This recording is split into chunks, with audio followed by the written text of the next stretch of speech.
Hey you guys, it's Britt. Today we're here with a quick little update on Sniperwolf, and I also want to talk to you guys about the Ballinger Family scammy kind of vibe that I'm getting with their member programs. But if you're interested, please keep watching.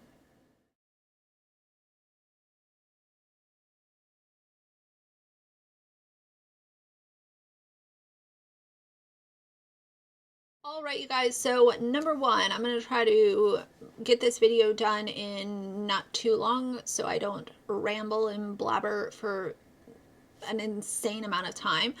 But number one, let's talk about what's going on with the monetization on her channel. Last night, I watched a video from Alex Elmsey, and I recently discovered him, but he's been covering the Sniperwolf situation as well, doing a great job at it. But he said that basically monetization was only turned off on Sniperwolf's recent videos. So the ones that have happened in between her going to Jack's Film's house and now, that monetization was turned off, but she was still making money on her content prior to the situation. And I wanted to test that theory. Now, vidIQ is a Google Chrome extension that a lot of creators have, especially if you're in commentary, because what it does is it shows you the video tags, and it also shows you the dislike number on, since YouTube took that off, the extension will show you that. It'll also show you, is monetization turned on, so on and so forth. So I wanted to test this theory and see what was going on before I made this video. I went over and I sorted by most popular because that shows videos from 2 years ago, 3 years ago, whatever. It seems like YouTube has now actually done the right thing and fully demonetized all of her videos. And if you look on her main page and you have the vidIQ extension, you will also see the monetization is turned off right under or right by her username. So I will include that as well for anyone who's curious as to what that looks like. So Sniperwolf is not making money off of her videos as of the 22nd of October on any of her videos on her channel, which I think is good. Do I think that YouTube's response to this is still throw it in the trash bin? Also, yes, but to confirm, as of right now, she's not making money off her videos. With the way that YouTube has responded to this situation and really sent a very clear message out to creators that if you are one of our top earners, then we will allow you to get away with things that other creators would not be allowed to get away with. We're not going to hold the same energy for Sniperwolf because she is one of our top earners. And according to Social Blade, which you guys know, I don't like using Social Blade for revenue estimates because it is usually much lower than what the YouTuber is actually bringing in.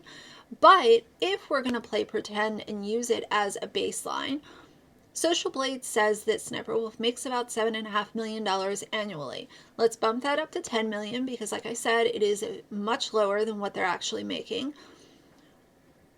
If she is making $10 million a year for herself, how much do you think she's making YouTube every year?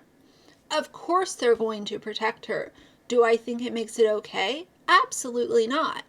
Do I think that it's acceptable? Never. Not in a million years.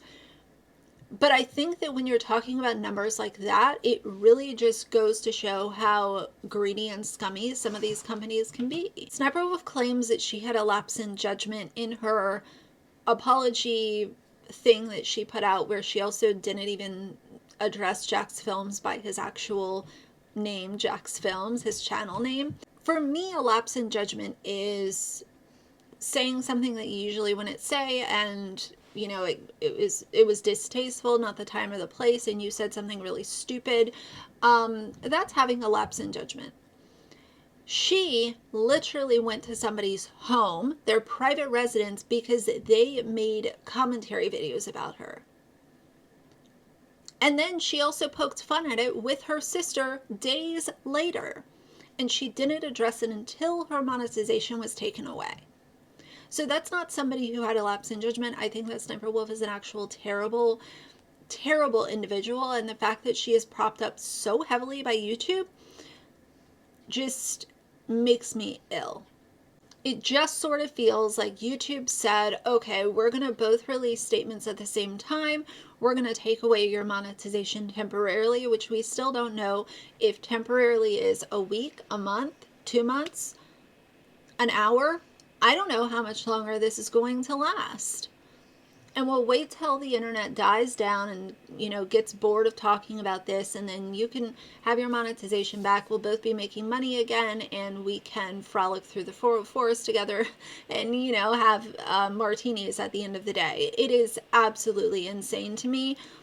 And another thing I want to talk about in this video is Sssniperwolf has been uploading content as per normal, and she posted this video, The Funniest Kids on TikTok. It has 24,000 likes to 118,000 dislikes. And number one, if you're reacting to content, you should not be putting other people's children on your platform.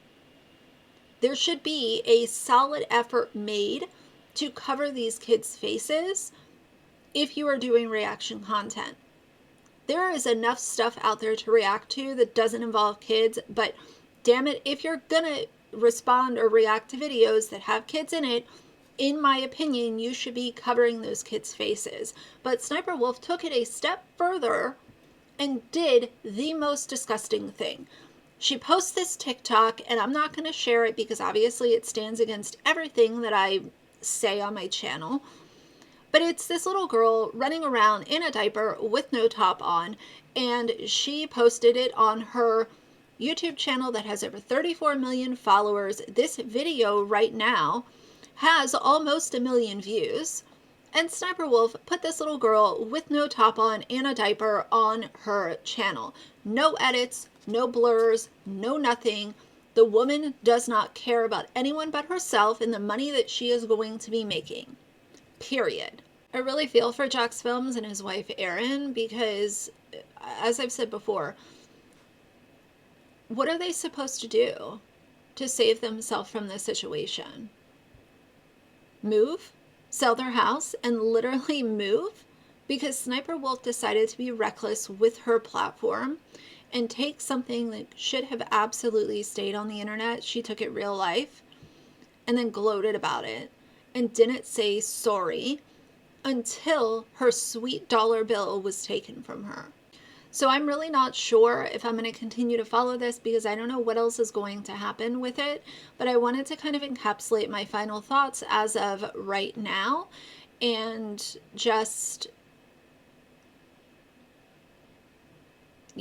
I guess this will be the final part to this unless something else happens that I feel like, I want to make a video about it. But that's what's going on as of right now. I have some other content that I'm going to move on to filming. But of course, I will keep an eye on this because I think the conversation is important. And we'll just kind of see where it goes. I will probably make a video when monetization is turned back on so we can see how long YouTube actually took away the dollar bill from their, beloved Sssniperwolf. And we'll just kind of see where it goes. As I mentioned a little while ago, the Ballinger family has decided to create a member-only feature on their YouTube channel, and you can have an avatar that looks like a cartoon of one of their children, which is super weird and creepy. But I'm not surprised at all about this. The Ballinger family popularity train has come to a halt because of everything that has been exposed about Colleen, Trent, Chris, and just their varying levels of being weird and inappropriate and creepy. And at the center of this is the same conversation that I've been having for over 2 years now, and that is that the Ballinger family is only relevant because of their children. If they took their kids off of their platforms, nobody would give two damns about what Chris and Jessica Ballinger are doing. People are connected to their children, which is always a problem, always and forever. And there is no other way to look at it, period. But they posted this yesterday and they said, we are having our very first VIP Plus member live stream this Saturday at 10 a.m. Pacific Standard Time. Now is a great time to set up membership if you are interested in chatting with us, Jessica and Chris, with only a small group of people. And put a smiley emoji. And of course, there were, someone said here, basically, I can't afford it, whatever. The tier that they are offering or offered this little live stream says it's $24.99 a month. Who on earth do you think you are, Chris and Jessica? Who on earth do you think you are? Literally asking people for $25 a month to do some boring live stream? People literally cannot afford to buy groceries. People are literally having to work two and three jobs to keep their lights on and keep a roof over their head. And you actually think that you're important enough to ask people for $24 a month? Now, I understand that memberships and all this Patreon and kind of stuff is optional. It is optional. But what it does is it alienates anybody who cannot afford to pay your whatever fee you're asking for. And those are the people that help to build your channel.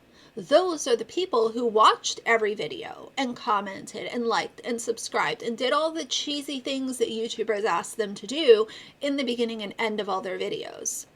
But now, at a certain point, you get big enough where you say, okay, you guys did your job. Now, if you can't pay us $25 a month, then I don't know what to tell you. Crickets. And that to me just feels icky. Now, I understand maybe offering a member program where it's absolutely the lowest tier. And, I have seen that happen where it's literally like $1 a month and that's the only tier that's offered. But $25 a month is wild to me. And you've noticed that they opened up channel memberships. They're not offering a live stream to the poor people who are only paying them $5 a month. You have to pay $25 a month and then they'll do a live stream with you, which is just a crock of shit, in my opinion. I just find their entire platform to be so problematic, and this is why I've talked about them for so long. It has nothing to do with, I'm just picking on the Ballingers because they just so happen to be related to Colleen, who is one of the most awful people on YouTube. I've talked about them long before Colleen was exposed or dragged or whatever you want to say. Their entire platform exists simply because of their kids. Their kids have made them so much money over the years, and to sit there and allow all of this to happen, and then you want to sit there and be like,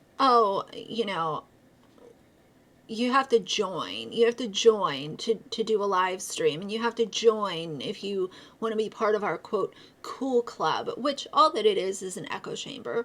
All that it is a place where these few people who are willing to spend this stupid amount of money on the Ballinger family, they are in this club of basically jumping in a live stream and stroking the ego of Chris and Jessica and co-signing child exploitation and applauding bad parenting. And that is it in a nutshell.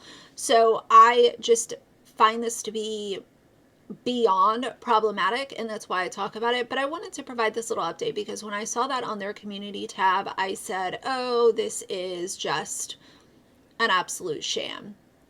It is an absolute sham where you advertised that you were opening a members only option to have a joyful space for your community. But then you're saying, oh, well, we're going to do our live stream, but you have to be at the absolute top tier. Just ew. Ew. That's how I feel about it. But anyway, those are going to be my thoughts for today on the Ballinger family and all of the problematic things that they do all over the internet. But for now, if you like the video, please leave a like and a comment. And if you'd like to see more from me in the future, please subscribe. I'll see you guys soon. Bye.